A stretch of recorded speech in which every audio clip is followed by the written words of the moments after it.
오늘의 사연 시작하겠습니다. 안녕하세요. 저는 편의점 4개를 운영하고 있습니다. 4군데를 제가 돌아가면서 관리하고 보통은 알바생들이 상주하는 시스템입니다.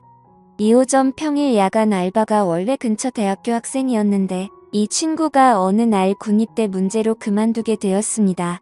그래서 새로 알바 고직 공고를 냈고 이게 사건의 시작이 되었습니다. 2호점이 직영점이라 평일 야간은 11,000원인가 줬어야 했던 걸로 기억합니다. 보통은 직영점 평일 야간은 그만둘 때 전임자가 지인에게 넘기는 편인데 이번엔 그러지 못했습니다. 시급이 높으니 생각보다 연락이 많이 왔고 면접을 10명 정도 봤던 걸로 기억하는데 그 중에 23살짜리 키 작은 여자애가 굉장히 의욕이 있어 보였습니다. 지방에서 올라와서 현재는 휴학 중이라는데 부모님 손 벌리는 것도 정도가 있다고 생각해서 지원했다고 했고 그 마인드가 기특해서 기꺼이 그 친구를 뽑았습니다. 처음 한 달 정도는 일을 무난하게 잘했습니다. 편의점을 4개나 굴리니까 알바생 숫자도 꽤 되어서 나름 사장일 합시고 분기별로 알바생들 모아다가 조촐하게 회식을 합니다.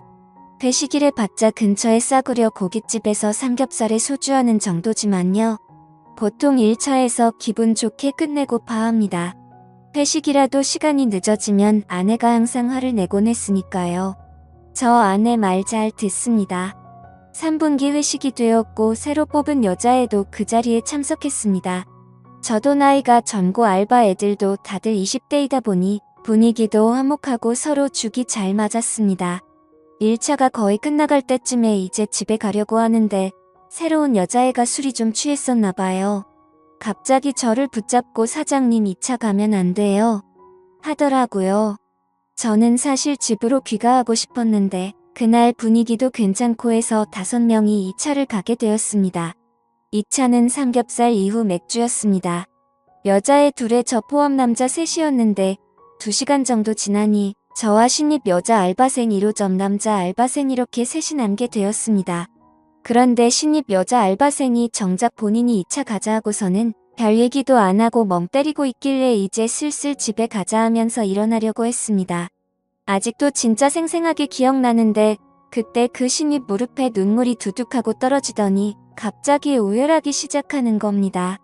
호프 집에 있는 사람들이 다 저를 쳐다보고 전 너무 당황해서 숙자야 너 갑자기 왜 그래? 하고 물었고 상황 수습을 하려고 최선을 다했습니다. 같이 있던 알바 놈도 당황해서 어쩔 줄 몰라 했습니다. 시간이 지나고 조금 진정됐는지 그 신입 여자 알바생이 말을 합니다. 사장님 둘이서만 얘기하고 싶어요. 라고요. 뭔 일인가 싶었지만 순전히 사장으로서 이 상황을 피할 수 없었기에 알았다고 했고 남자 알바생에게 괜찮다며 집으로 돌려보냈습니다. 그리고 얘기해보라며 그 여자애와 맥주 한 잔을 더하게 되었습니다. 얘기를 하자고 해놓고 여자애가 별말이 없길래 무슨 일인데 그러냐 말을 좀 해봐라 하고 자꾸 부추겼습니다. 제가 성격이 다른 사람들 좀 받아주고 그래서 대학 때부터 이런 식의 여자애들의 고민 상담 같은 게 많았어요. 지금의 아내도 원래 학교 후배인데 이런 식으로 고민 상담하다가 눈 맞아서 연애하다가 결혼까지 했거든요. 제가 잘 구슬리니 썰을 풀기 시작했는데 썰의 내용은 이렇습니다. 동양에서 올라온 학교 선배랑 사귀고 있는데 반동거 상태이며 임신을 해서 어쩔 줄 모르겠다. 사는 게 너무 힘들다. 뭐 이런 내용이었습니다. 일단은 제가 잘 달래고 따뜻하게 위로해주고 무사히 집에 돌려보냈습니다. 이때까지만 해도 사장님 너무 고맙고 착한 사람이라고 감사하다고 연신굽신굽신했었지요. 그렇게 무사히 회식이 끝났고 그 후 며칠 더 일을 나오다가 그 아이에게 갑자기 전화가 왔습니다. 당장 급하게 병원을 가야 되는데 며칠만 일을 쉬면 안 되겠냐고 합니다. 저는 애가 불쌍하기도 하고 사람된 돌이라 생각하여 그러라고 했고 몸조리 잘하라고 하고 끊으려 했습니다. 그러자 자기가 지금 현금이 부족해서 그러는데 20만 원 정도만 빌려줄 수 있냐고 하더라고요. 여기서 뭐지? 하는 생각이 들었습니다. 물론 애가 성실하고 착한 것 같긴 했지만 한 달 일하고 20만 원 빌리는 건 좀 경우가 없다고 생각이 들었습니다. 하지만 애가 어차피 어느 학교 무슨 과인지도 알고 있고 민증사본도 저한테 있는데 20만 원 갖고 사라지진 않겠지라고 생각했네요. 20만 원에 미역국 먹으라고 5만 원 더해서 25만 원 송금해줬습니다. 나 좀 괜찮은 사장인 것 같다고 혼자 뿌듯해했고 3일간 그 여자의 땜빵을 제가 메꿨습니다. 그리고 3일 후부터 이 여자애가 다시 출근했습니다. 다녀와서 연신 감사하다는 말을 연발했고요. 그래서 당시만 해도 저는 솔직히 뿌듯한 마음도 있었습니다. 그런데 이 여자의 두 번째 월급날을 며칠 앞두고 갑자기 문자가 왔습니다. 소송이 접수되었습니다. 전화해서 확인해보니 이 여자애가 문자 그대로 절 고소한 것입니다. 고소 내용은 양육비 및 정신적인 위자료 청구였고 저는 뭔가 착오가 생겼거니 했는데 확인해보니 진짜였습니다. 그때 정말 뒤통수가 띵했습니다. 그 여자애한테 전화하니까 전화는 안 받고 출근도 당연히 안 했습니다. 그야말로 잠수입니다. 정말 당황했지만 바로 대한법률구조공단 찾아가고 지인을 통해 변호사를 선임하고 다른 대응으로 아주 찍소리 못하게 하려 했는데 몇 가지 문제가 있었네요. 일단 제가 돈을 송금한 점과 통화가 녹음이 안 되어 있어서 무슨 명목으로 전송했는지 증명이 불가능했습니다. 이때 착하게 살면 정말 손해인 것 같다고 많이 후회했습니다.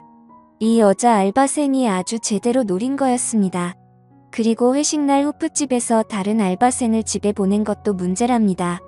얘가 연락이 안 되니까 혹시나 해서 알바놈에게 연락을 해보니 알바놈한테 이미 걔가 연락을 했다고 합니다. 또한 이 멍청한 알바놈은 되려 저와 걔의 사이를 의심하고 있었고요. 귀찮은 일에 말려들고 싶지 않으려고 하는 것 같기도 한데 이놈이 제가 사장이니까 앞에서는 협조적으로 굴 것처럼 했었는데 결정적일 때 전혀 도움이 안 됐습니다. 아무튼 확인해보니 그 여자 알바생이 알바놈한테 전화해서 증언 비슷한 걸 요청해 놓은 상태입니다. 저는 정말 결백했기에 법정 가서 확실히 정리해버리자는 마음이었는데 변호사의 말은 조금 달랐습니다. 입증이 안 되면 털리기 딱 좋다는 것이었죠.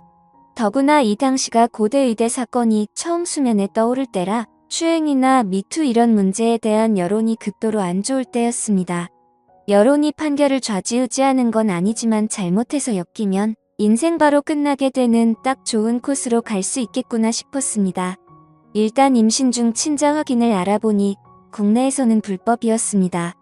해외까지 나가서 해온다고 해도 그 여자가 동의를 안 할 가능성도 높고 불법인 이상 법정에서 효력이 없을 가능성도 높아 보였습니다. 그래서 출산까지 기다리기 위해 맞고소 준비도 하고 변호사의 도움도 받아 최대한 시간을 끌었습니다. 그 와중에 그 여자네 집도 찾아보고 했는데 문은 절대 열어주지 않았습니다. 연락해도 법정에서 보자 이런 소리만 하고 이런 사실들을 적시해봤자 재판에서 큰 도움은 안 된다고 했지만 일단은 보낸 문자 받은 문자 다 보관해놨습니다. 그런데 이게 시간을 끌다 보니 가을쯤에 아내의 귀에 들어가게 되었습니다. 처음엔 제 선에서 끝내려고 했는데 자꾸 제가 멘탈도 나가고 일이 바쁘고 하다 보니 아내가 의심하다가 입출금 내역을 조회해본 것이었습니다. 그리고 변호사 선임비를 발견하고 아주 집구석이 뒤집어졌습니다. 아내를 설득하는데 거의 한 달이 걸렸습니다. 엄밀히 말하면 아내에게 저의 무고함을 설득하는데 한 달 걸린 것 같고 이 일을 같이 헤쳐나가도록 설득하는데 또 한 달이 걸렸네요. 간통죄로 고소한다 이혼하자는 이야기까지 나와서 아주 한 달은 개고생했고 아내가 친정집 가서 잠수를 타기도 했습니다. 저는 친정집 앞에 가서 하루 종일 기다려서 설득했고 간신히 아내의 마음을 돌릴 수 있었습니다. 지금 생각하면 정말 아찔하네요. 아내가 저의 편이 되기로 한 다음부터 일이 조금 수월해졌습니다. 아내가 자진해서 그 여자를 설득하러 갔습니다. 아내가 누군지 모르는 그녀는 결국 아내를 만났습니다. 물론 사건의 전말 같은 건 말하진 않았지만 아내 말로는 그 여자랑 그 여자 남친이 공모한 일 같다고 했습니다. 처음에 저를 그렇게 괴롭히던 아내가 이제는 제 편이 되어서 적극적으로 나서는 게 정말 다행이었습니다. 그리고 아내는 그녀에게 친자 확인 검사까지 하자고 했답니다. 그때부터 그 여자가 좀 겁먹기 시작했는데 결국 협상은 결렬되었고 그녀는 그 이후로 와이프를 만나주지 않게 되었습니다. 아내는 아내대로 뿔이 나서 저를 병원으로 데려가 친자 확인 검사를 준비시켰습니다. 그 여자가 출산을 하면 친자 확인 검사를 하고 바로 승수후 맞고 수화자고 부부끼리 대동단결했습니다. 그러던 와중 아내가 임신을 하게 되었습니다. 임신을 하고 나서 아내의 멘탈은 더욱 강해졌고 오히려 저의 생활은 안정적이 되어갔습니다. 역경이 있으며 부부는 강해지는 것 같네요. 갑자기 11월쯤 그녀에게 청천벽력 같은 연락이 왔습니다.